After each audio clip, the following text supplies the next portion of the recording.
To resolve the error code 1472 on a Canon printer, it's essential to understand what this error means. The error code 1472 occurs when the printer fails to recognize its printhead, often due to a poorly installed printhead or the use of an incorrect one.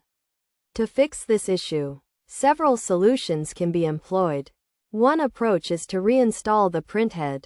Pause any ongoing print job by pressing the stop button. Then open the printer's scanning cover and lift it. Next, turn the ink valve anti-clockwise to close it, and open the printhead by grasping its knob.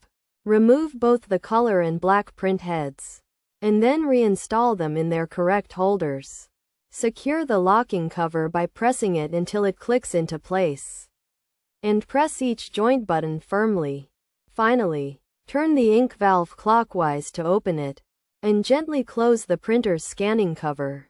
Another solution is to replace the printheads with compatible ones.